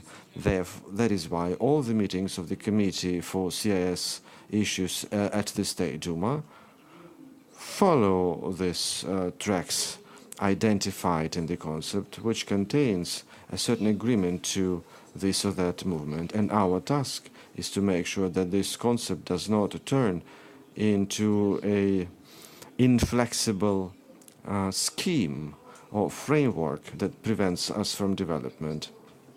We want to become up to date. We want to continue developing many strategies based on certain concepts of development today are outdated. Some expire in 2020. For instance, the strategy for economic development is to expire in 2020. I believe even now we have proposals on how to update the main important development documents, and we are going to cooperate with the State Duma and the other parliaments of the Commonwealth of Independent States countries. What else would I like to tell you? As we speak now, Sochi hosts the meeting of the Valdai Club. What issues do they raise? They're very similar to those we are all talking about. For instance, yesterday I watched a broadcast and I was surprised to hear that they were discussing the index of being prepared for the future. That was criticized by the Russian president's aide, Mr. Fursenko, and I fully agree with him that the number of Nobel Prize winners, the share of wind energy in electricity generation,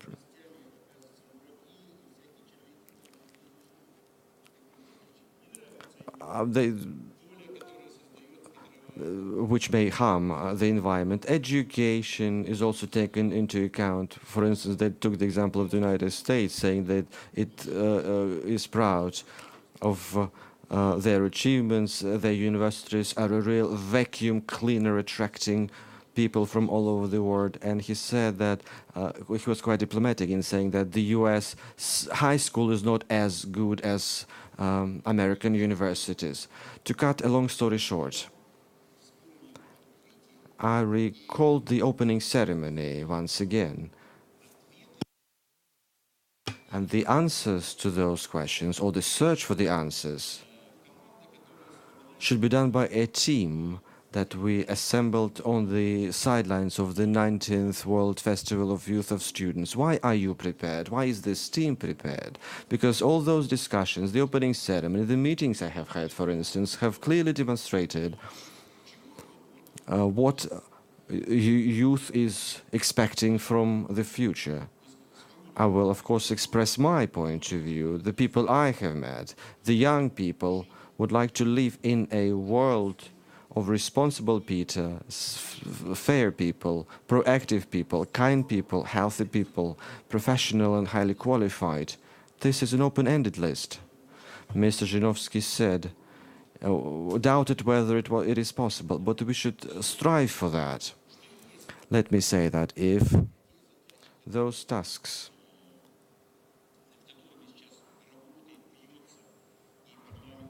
the parliamentary committee is facing and the executive committee of CIS countries on improving our cooperation within the customs union, the Eurasian Economic Union, for instance, if these questions are dealt with by people who I see here in front of me, before my eyes, I have no doubt whatsoever that the CIS will continue to exist for many years ahead, despite the fact that somebody would like it to disappear.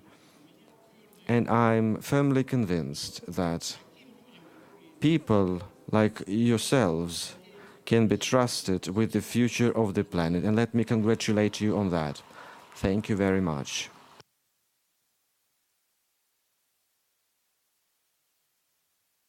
Mr. Zavardin, thank you very much indeed. I believe that despite the fact that we are behind the schedule, we will have time for 3 short questions. What I would like you to bear in mind, please ask questions. Do not try to make interventions or presentations, and I apologize, I won't be able to give the floor to each and everyone. A person from Azerbaijan raised his hand. He was the first one to do that, so you have the floor. I would like to salute all the participants of the festival, and I would like to thank all the panelists for such an opportunity to communicate with you on this platform. My name is Manaf. I represent a youth movement of Azerbaijan. It is called Rossiya. And yesterday we marked the Independence Day of Azerbaijan. And for all of us, it's an important occasion, a solemn occasion, and we're proud to be celebrating it in the Russian Federation in the city of Sochi. My question is to Mr. Zhirinovsky. What's your take on the situation in Azerbaijan on the whole? Can you tell us about your view on its position in the international relations? So what do you think about the prospects of future relations between our country and Azerbaijan? At the very outset, let me give you a critical remark. We had 3 more panelists. It's on. The mic is on. Now it's off. Can you hear me? Yes, we can hear you. Don't do it, please. Switch all the other mics, and I will keep mine. Does this one work? It doesn't work either. Does it work? It does work. The previous one was better. When I was speaking, it was better. Can you hear me better now? This one is closer to me. I will make use of it. Somebody has a bad biofield. Somebody has a bad aura. I don't like the reaction of the audience. You were silent as if we are professors and your students getting ready for the exam. If I were the participant of this festival, I would break the entire scenario. I would say, I'm not interested in that topic. Let's discuss a different one. That's what I would do in your shoes. What's the point of discussions like that? What's the essence of development? You should be responsive. Don't be passive. React to what's going on. You won't achieve success. A young gentleman from Ulyanovsk shouldn't get offended. If you are in love, God bless you. Don't take it personal. What I'm trying to say is that any feelings emerge, but they die away. And now back to the question that was asked from a person in Azerbaijan. That's a very important question, but it's difficult to solve. I'm referring to Karabakh. Whenever we speak about Azerbaijan and Armenia, we should understand they have a certain territory that has a conflict without any solution.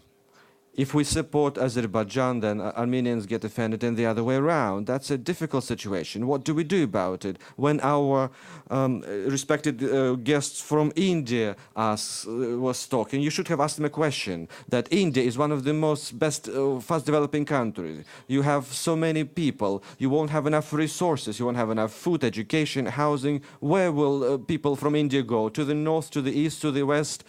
Many Africans would like to come to Europe, and they're paying criminal organizations to get, and governments pay to gangs of bandits not to allow Africans to come to their countries in order to stop those flows of migrants. That's a problem indeed. When people speak about human rights and at the same time paying someone to kill migrants, that's hypocrisy. Now back to your question. This is what you should have done. Back to Azerbaijan. What is the most important thing? Is the illegal dismemberment of the USSR. It used to be a single country. The Russian Empire back in its time was set up. The USSR was created, then the USSR in its turn was disbanded illegally. You can't do that. That's impossible, but this is something they did it. There should be a legal framework, a legal basis for each and every action. Ms. Shashikhina knows it as a lawyer from GIMO. This is what we should have focused on. There should be a legal aspect. I sympathize with Catalonians, but I do believe that the King of Spain is right. That's a kingdom. That's one country. If we allow them to secede, then everyone will separate from each other. Of course, the future of humanity is in cities and republics, but how are they going to exist? Are we going to plunge into wars? Some uncivilized peoples will take to arms and use violence. This is what sometimes they do it now. I do welcome Azerbaijan. I'm very well acquainted with Mr. Aliyev, the head of that republic. He's a GIMO graduate, by the way. I know his father. I knew his father. But the problem here will continue for many years to come. Jerusalem problem cannot be resolved right away. No, the Jews believe that this is their city capital, and whereas the Arabs believe that that's it. Jammu and Kashmir, can we solve the problem between India and Pakistan right away? No, the Indians believe that this is part of India, and Pakistani believe that this is part of their country. There are huge problems unresolved yet, and these are future conflicts, future wars. I'm sorry, that's inaudible.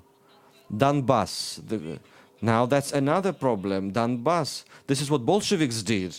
That's another mistake of the Bolsheviks. We used to have regions. We never had Ukraine. That's an artificial entity that they set up, Bolsheviks. One problem of Donbass, similar to Abkhazia and Ossetia, the recognition of those republics and the unification with Russia.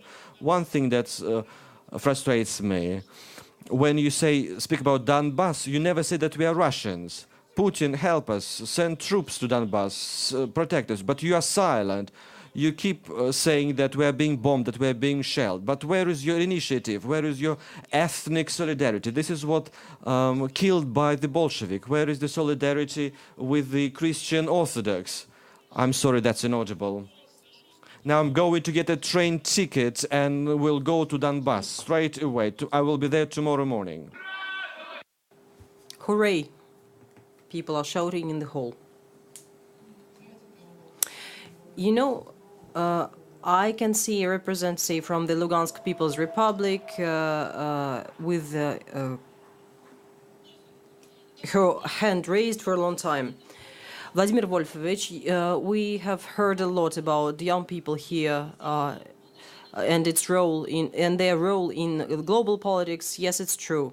So the future of our country will be shaped by our young people who are 13, 15 years old now. But there is a trend now. So young people do not have any national identity or ethnic identity. So some young people have lost responsibility, which means that the stakes are really high.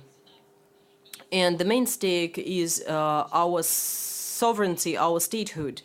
And if the government does not interfere into youth politics policy, then it will lead to political instability. So, and the question is, what are the tasks and borders of the government's regulation in youth policy? So I'm risking to bore you today because I'm taking too much time. So there is a problem with the mic. Okay, I will sit very close to the mic. So really close to the mic. Perhaps the mic is not that powerful. That's the problem. Okay, I'm opposed to dividing society into ethnic, age, gender, and other groups. You like to be young. But how can we solve your problems? So then we should take some retirement money from senior citizens and give it to you. Sometimes I have asked a question. There is a pill against a heart attack, and there are two people, a senior person and a young person. Who should we give the pill to? To the young person or to the senior person?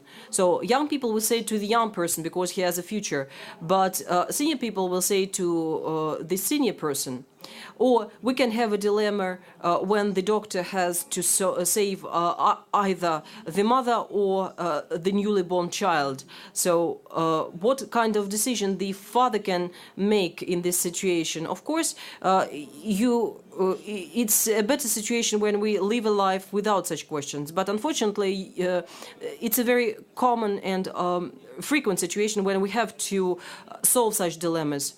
So the richest people of the world have 4/5 of the riches of the world. They are not so many, but they have the most resources in this world. Of course, we should help everyone, but you should understand one very simple thing. Now you're young, but it's temporary. When you're 40, you will be bothered by other questions. So you will have to have some place to live in. You will have to provide for your family. So, in other words, now you are young people and you want to get more, but when you get older, you will have to give more. So, I want you to have this approach that we all deserve something good, but talented people of any background, ethnic, gender, or any other background, should be pushed upwards in the first line, because then they will shape a better future. If we solve this dilemma in a different way, then the situation will be worse. So it's up to you. Look at your parents. If we have to give something to you, then we will have to take something from your parents, from your grandmothers and grandfathers. You should understand that, give and take, this is one system. So if you want to get something, that means that somebody else will get less. So you have to work harder. So I agree that you have to work harder. But at the same time, we have to have time, free time for leisure and for some fun, for entertainment. We cannot just work till we're retired. So we have to have time for work, and we have to have leisure time. So there is always time for everything in this life. You should not be limited to some limited area. You shouldn't corner yourselves into difficult situations. The best situation, of course, is when quite legally you can get the most. But this is quite a rare situation. So once again, in my life, I have come to a realization that communists have more privileges. And I didn't like that. So I left all the places where I lived. So first I left Kazakhstan, then I left Georgia. Now, for the last 5 decades, I've been living in Moscow. So this is how it happens. There is some kind of driving force that moves you on. So now people tell us, develop the CIS, but the Russian Empire is a thing of the past already. How can we develop some new empire? So now we see lots of people blaming Russians for being imperialists. So in Donbass, for example, there are lots of people who blame Russians for being Russians. So Ukrainians, for example, you see, they cannot imagine life without Maidan, without a revolution. So let's go further. Young people. So we have mentioned the back rows. We have 2 people eager to ask their questions from the backbenchers, so to speak. Give them the mic, please. If they're in the back rows, then do not deserve anything. So only those who are in the front rows deserve something. So now I call for revolution. So long live revolution. My name is Yulia Kovaleva. I'm a representative of Sberbank, and I have a question relevant to the topic. We are in the Youth Festival in Sochi. A lot has been said, for example, by Mr. Dolgih, that we need young people, that young people are the future of our planet, of our country. And on behalf of all young people, I would like to ask this question. So what competencies should a young person have to be in great demand in the world and in the country?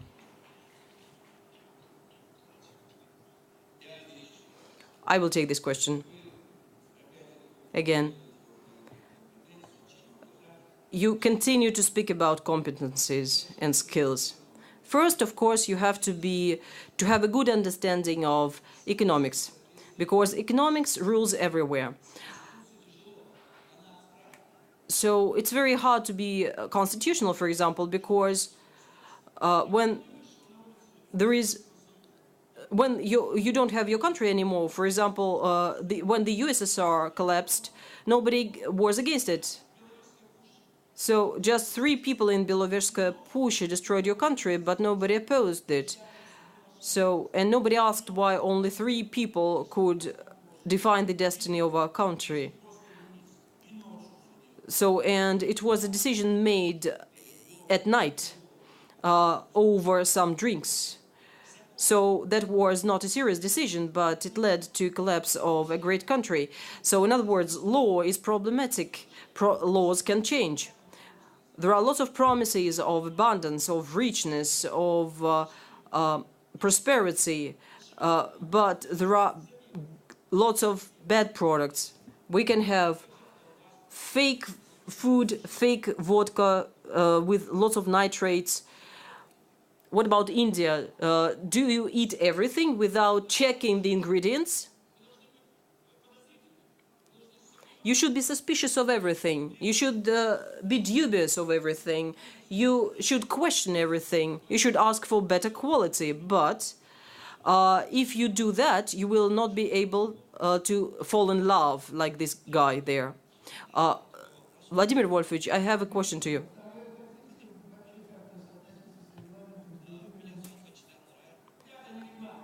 So let's respect our rules and procedures. Don't speak about rules and procedures. That's their festival. Any festival is based on rules and regulations. Mr. Zhirinovsky suggests breaking the rules and procedures of the festival and allowing the person to speak. My name is, I'm from Irkutsk, and I have a question. You are an expert in international affairs, a very famous politician.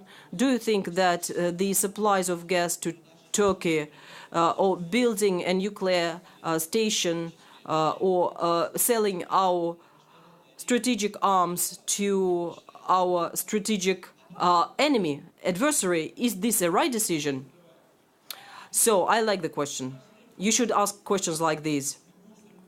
We should sell anything to any country of the world if it is not energy and arms, because it's only us who should have atomic stations. We should preserve our atomic stations, our energy, our arms. We should open just something that is strategically not adversarial to us. Let's speak about India. For example, we built a powerful metallurgy plant in India. So, or we have built 600 enterprises in China. So we have helped them to create the most rampant developing economy in the world. So we should not help them like this. We shouldn't sell arms to anybody, but we have to, because we need money. We have to sell energy, gas. On the one hand, they are strategic goods, but on the other hand, we need money. So I think it's not right. I think that we should export only things that the other world produces as well. For example, clothes or pharmaceuticals or things like this. Otherwise, will be cornered in a very difficult situation. So we're surrounded by very powerful adversaries. So we were the first power in the world who went to space. So, and we shouldn't be afraid of anything. So we shouldn't behave ourselves like weaklings. A very simple example. So 20 years ago, I suggested stopping paying membership duties. Finally, we have come to a situation when this idea seems to be relevant and is going to be implemented. The moderator is trying to interfere. So I suggested decisions that have never been adopted, but these are the right decisions. So we should not help anybody. We should help ourselves to develop. Vladimir Wolfovich, I have a question to you.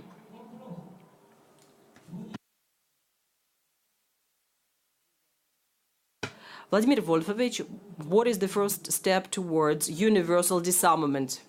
There will be no disarmament ever, answers Mr. Zhirinovsky. So everybody gets armed more and more. Everybody is afraid of everybody. So, in fact, we have 10 nuclear states. Look at North Korea. It's a tiny country and it doesn't care what the United States thinks. And Trump is afraid of bombarding North Korea, although it's a tiny country with just 24 million people. So, but the United States will never dare to bombard North Korea because it has nuclear weapons. So everybody gets armed. You know, love is a wonderful feeling, but it's not realistic. Disarmament is not realistic. So now we're sitting here in Sochi, but the whole world is ridden by armed conflicts. Good afternoon, dear Presidium members. I'm from Kazan. I'm a postgraduate and a mathematics teacher. Vladimir Wolfovich, many party leaders have been in their office for a long time. So from the very start, you have been mentioning that we are all revolutionaries to a certain degree, and we need change. But my question is, are political leaders going to be changed? Never is the answer. Why? I will explain why. Try to take my seat. Try to take my place. Are you able to answer all these questions? Just take my position and try to answer these questions. Come here. Come here, sit here, and answer the questions.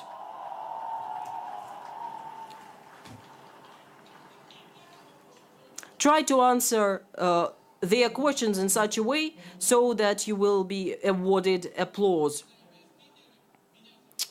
Dear speakers, I have a question. I'm from Tyumen. Now we have a global festival and we are discussing global problems. You have to be closer to the mic. So we have a global festival and we're discussing global problems that are related to not only our country but also to Europe and the United States. Now I have a question not to Vladimir Wolfovich but to Nadir. So we have such a question in our country. Our male population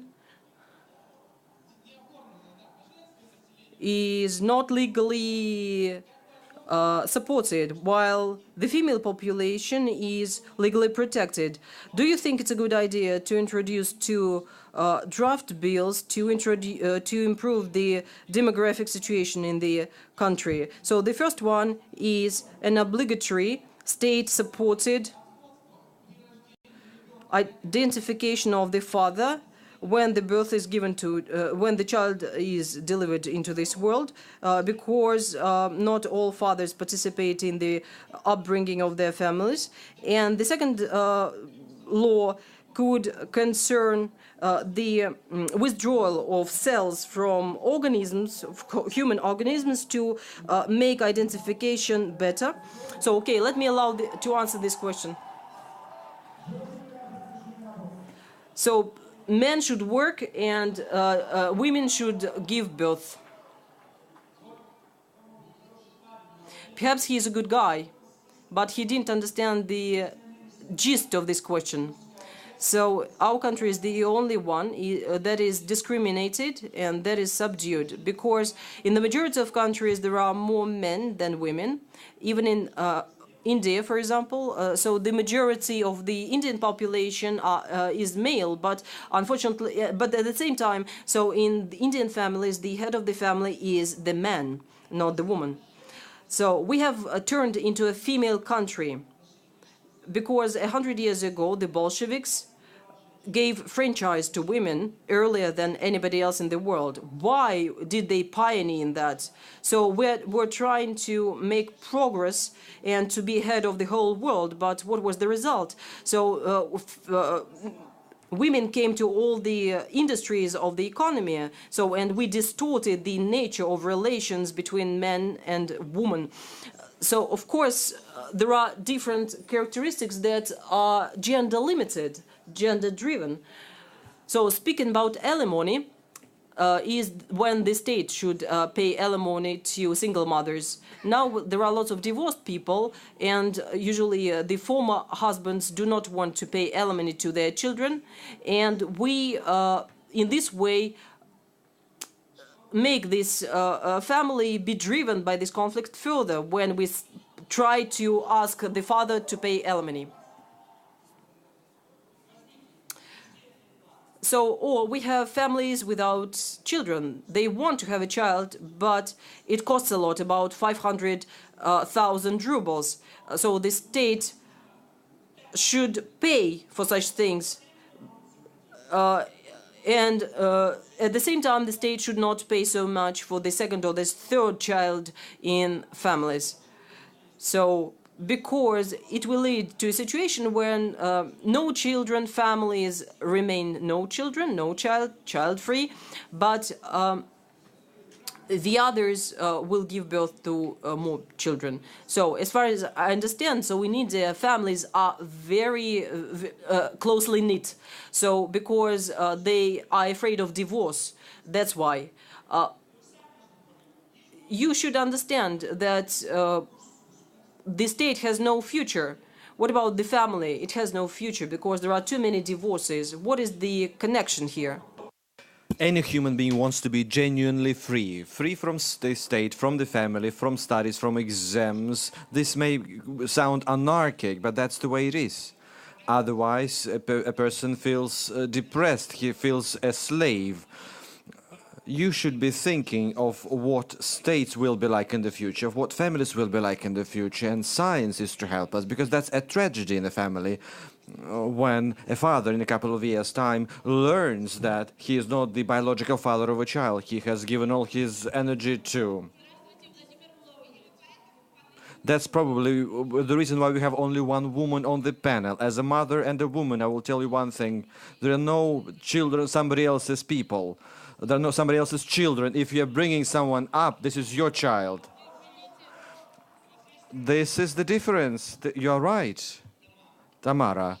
But a woman has a different feeling for a child. You didn't know that a man doesn't feel the same way. And any child you have is dear to you. But if a father learns that he has been bringing up somebody else's child, that's a nightmare.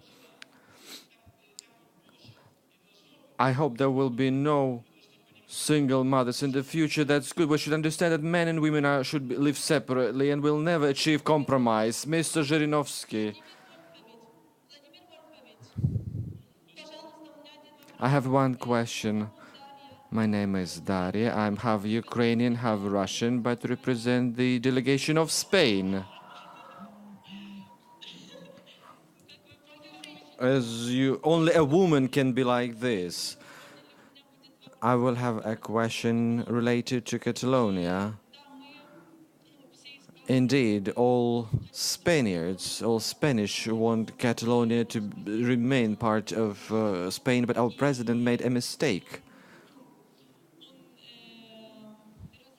He allowed the police to beat up his citizens, and we do not understand why Ms. Merkel supported him in this. For instance, when back in 2014 in Ukraine, Yanukovych did the same thing. He said that he was not allowed to do that because he was violating civil rights. Why did he allow the president of Spain to do the same? Now we're going to have a poll. The most difficult question today is Catalonia in Spain. As an individual, as a human being, I'm all in favor of freedom.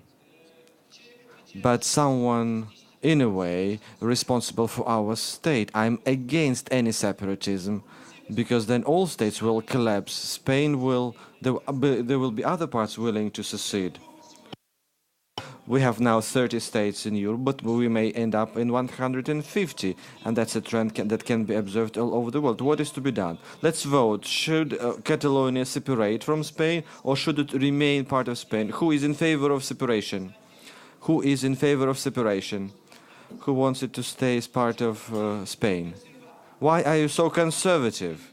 Catalans are numerous in numbers. They don't want to live alongside Spaniards. They have been exploited, they have been captured. Where is your revolutionary passion? But you should be thinking about the future. In the future, all peoples would like to have their individual states, even an individual village. Well, they will say that we have our own language, that we want to have our own anthem, our own state. Be thinking about the future. Another question. Shall we use force to keep Catalonia part of Spain? What is so good about it? There will be more suicide, more drug addicts, more alcohol addicts, will be more divorces. What is so good about using force to prevent certain territories from seceding? Ukraine doesn't want to let Donbass and Luhansk go. Shall we shell them? Europe is silent, but Catalonians were quite peaceful in their attempts to leave Spain, but now the whole of Europe supports Madrid. But no one supports Russia, no one supports Moscow in its attempt to support Russians in Donbass and Luhansk, but we are not allowed to do that. That's a whole difference. Dear panelist, you know, I will have to say you the following. You have been given a chance, thanks to Mr. Zhirinovsky's efforts, unprecedented liberty. I don't think that you have enjoyed a similar degree of freedom at any other panel. Appreciate that. Therefore, I can take another 25 questions and then we will leave at midnight and then have a disco after it. Let's organize a revolution. Mr. Zhirinovsky, one person who will ask you a question. I'm here, Mr. Zhirinovsky. Choose me, choose me. I'm from Primorsky region, voting for you all the time. Mr. Zhirinovsky, a question, an important question. I'm here. The spotlight is shining into my eyes. I don't see anything. Dear panelists, I would like to ask important questions going back to the topic of our discussion. So the question today, you primarily, of course, you spoke about integration, that people should form coalitions, we should avoid inter-regional or inter-race conflicts, interfaith conflicts. The question is, in your view, on what foundation shall we develop our relations? Russia is a peacekeeper. We help Syria. We are trying to resolve the DPRK's problem. Shall we act as international peacemakers, or shall we act as an economic power moving towards new industrialization and new development? I would like to ask all the panelists this.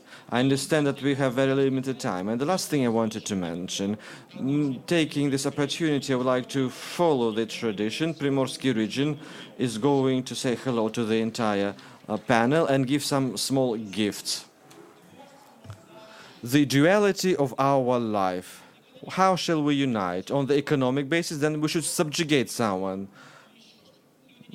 but no one wants to be economically dependent. You want to leave your parents quicker. You want to have your own apartment, your own income. Economically, that's impossible. Then we have political different views, different ideologies. The only thing that stops people is force and fear.